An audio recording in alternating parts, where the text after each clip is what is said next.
Jay Brooks and the Morning Rush on 98.7 Kiss Country. Well, I don't know if I irritate that much, do I, Pete? I don't irritate that much, do I, Pete? I can't hear you. I don't want to answer the question. Oh, we don't have Pete. No, not whatsoever. Oh, That was too easy, Jay. oh, yeah. Set it up and just slam it down. Funny part was watching you scramble trying to figure out why you couldn't hear me. That's a cool thing. We got on our social medias where you can watch it live and go back and make comments too as well. So it's on the official 98.7 Kiss Country Facebook page, also on the Iowa Corn Country Facebook page too now as well, down in Cedar Falls. So Perfect. yeah, because you travel all the way over there to the Mississippi, right? Yeah, I'll be heading over to Lansing shortly after we're done with this interview. Oh boy. Let's get the business taken care of, Pete, and find out what's going on with all these road constructions and any detours or things like that. Okay, not a lot has changed since last week as far as traffic control, but we do have a lot of progress to talk about, so that's obviously good news. On Highway 65 in Mason City, we should have the underground work done in like 2 weeks, so that'll open up to pave everything. Again, it's still a lot of paving, a lot of electrical, there's street lights to put in, traffic signals, sidewalks. So there's still a lot of work left, but still getting the underground work done is a nice milestone to hit. 122 Pierce intersection closed to pretty much all turning traffic last week. If you are northbound on Pierce, you can turn right, you can turn east. So that seems to be working pretty well. Next week, you will see pavement going down from Crescent to Monroe, and then the sidewalks from Crescent going the other way to Taylor will get paved hopefully next week. Things are still going well in Clear Lake and the interstate on the bridges. Again, those are a lot going on with every bridge, and there's 8 different bridges to do, so it's a long process, but they are moving ahead. They are actually probably a little bit ahead of schedule, so hopefully that can continue. The southbound on-ramp from Highway 18 in Clear Lake onto the interstate remains closed and will probably stay that way until late October. I-35 in Franklin County got a couple miles of paving done. They'll be continuing on that. Hopefully middle of next month, they'll be out of head-to-head traffic and be back on the southbound side of the road. The big one is Garner. We were expecting the contractor to come in yesterday. We got contacted by them, and they're not going to be there till next week, probably starting on Tuesday. That's the prime contractor. There is some patching of the roadway that needs to be done, and it's possible that might start this week.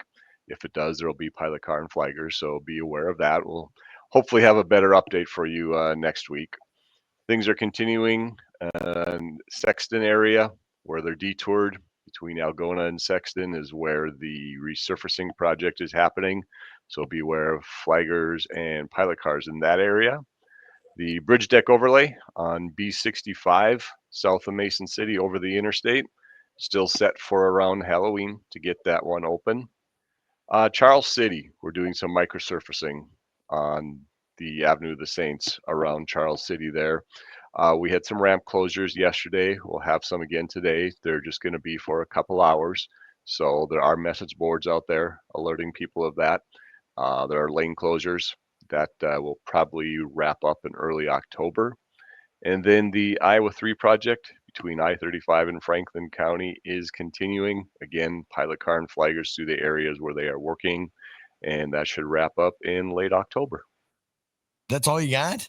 That's all we got. Yep, pretty basic, pretty quiet, nothing happening. Nothing on the Avenue of the Saints or nothing headed down to Waterloo Cedar Falls? No, there is not, except for the project on Charles City. That's the main one. There's resurfacing going on, as we've talked about on 63 down in Waterloo. There is going to be a ramp closure, a lane closure on 218 that will be happening starting on Monday, September 15th. So be aware of that. That'll just end up being some lane closures. So nothing too major, but it could back up traffic, during the rush hours. But other than that, no, it's things are progressing. Like I said, now, especially once we're into September, you start looking towards the end, and we've still got a ways to go.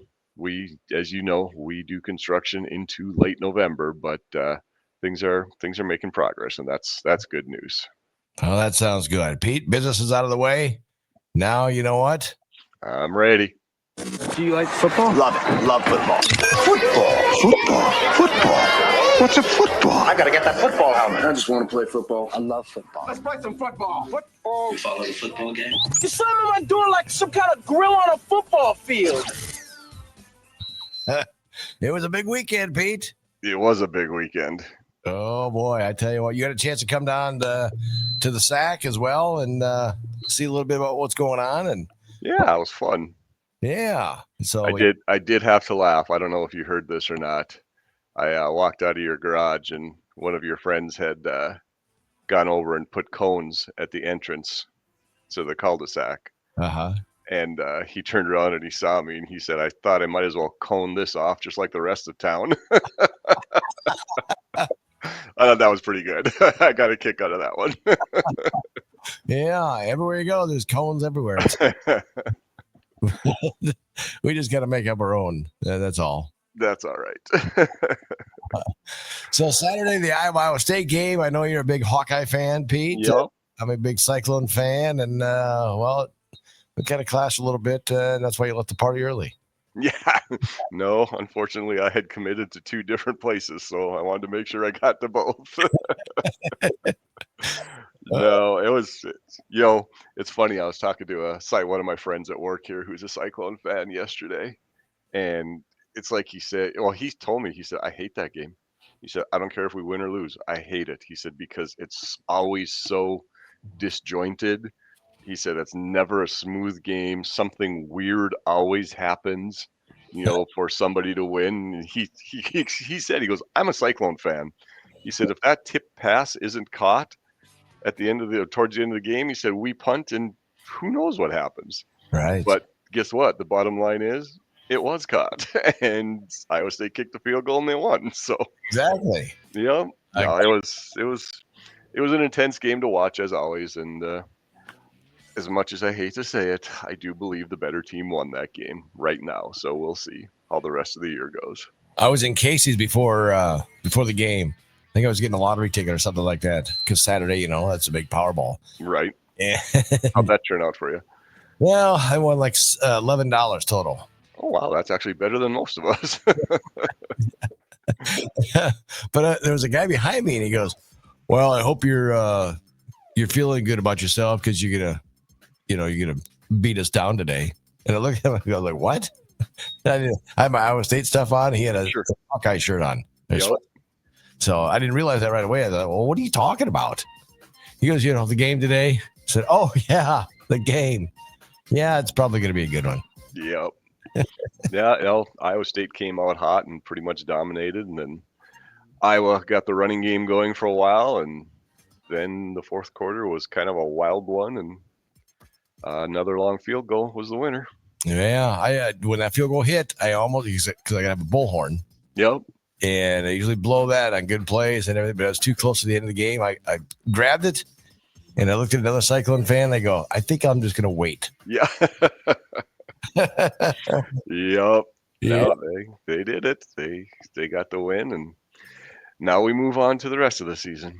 Yeah. Well, once that clock hit zero, all the zeros, I pulled out the bullhorn, and that was that was where we're blowing the sirens and everything else, and the Hawkeye fans are like, "You idiot." Yeah. I think one of my neighbors even yelled across the cul-de-sac, said, "We hate you." Oh, funny. Yeah. That's why they call it Hate Week. Yeah, but it was a fun game. It was a close game. It was a good game. Yep. Oh, but win or lose, still Iowa wins.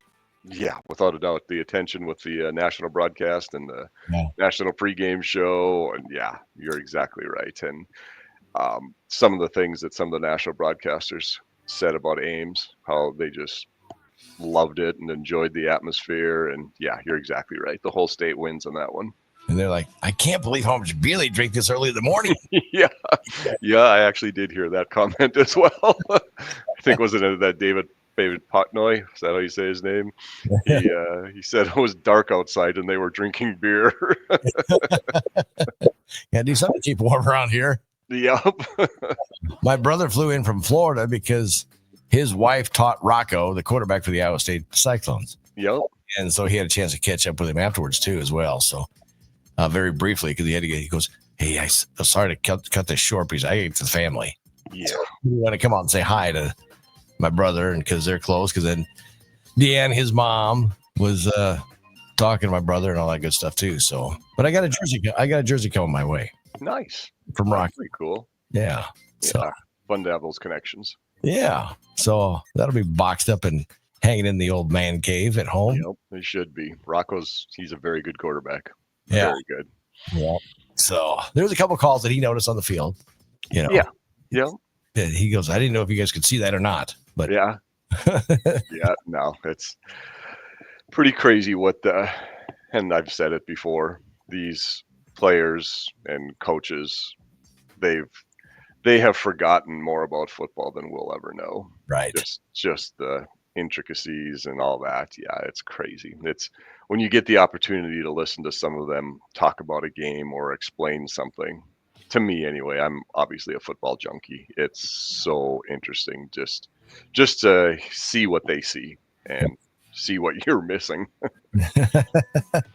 And so that was a big game on Saturday. We had to wait a whole day, but still good games on Sunday with NFL. The Bills come back. I went to bed. Everybody's talked about, I went to bed, or, I just watched a couple plays and had to keep watching.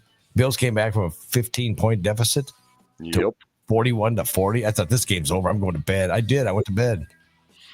I went to bed, but I kept the TV on. Did you see the whole entire end of the game then? I fell asleep during the last drive. You found out the next morning then? Yep, I did. I had a feeling just the way, you can feel the momentum swing with something like that, especially when it gets that out of control. And with the Bills on their home field, Yeah. you could feel it swing. So when they got the ball back, I was pretty sure I knew what was going to happen. But again, you never know. And yes, I did find out for sure the next morning. Josh Allen, great quarterback. He's Incredible. He scored me some big points in my fantasy football team. Yeah, I'll bet he did. Yeah, I love it. And then last night, I was so mad. First half of this game last night, I left the party. That they said, where you going? I go, I'm going home. Well, you can't go home. I go, I'm going home. I said, something's got to change. And so I went home, sat on in my man cave and couch, watched the game with me and the dog, because he's a Viking fan too. Of course he is. It's Until, weird that he's a Hawkeye fan, though. yeah, but he ended up leaving me because I was I was yelling. Yup. He was good until he couldn't just relax and watch the game. I was yelling too much. He'd look at me and he'd lay in there, lift his head up, look at me, and go lay it back down again. I'd yell again. Finally, he went upstairs. So it was a good game last night. The Vikings came and pulled it off. McCarthy looked horrible in the first half. Second half, he came around and boy, he hit some lasers. Just some big play. Yeah, I don't even know what to say. You know how I feel. It's game one. Talk to me in mid-October, but it was a fun way to start the season. I will say that. The Bears. I actually heard. I was listening to before we came on today. I was listening to Minneapolis station, their morning show, their sports talk station. Sure. And they had talked to Aaron Jones in the locker room. And they were talking to him, and they weren't interviewing him. And he told them a story. And like 10 minutes later, they came back and they said, "All right, are you okay telling that story, so we can record it?" Aaron Jones said, "Yeah." And I guess during a TV timeout in the fourth quarter, J.J. McCarthy came into the huddle and just looked at the players and said, "Guys, is there anywhere else you want to be right now?" And Aaron Jones said everybody just kind of looked at each other and was like, "No, let's do this." Yeah. And he said it just turned. And a couple things. McCarthy has been voted a captain by the team.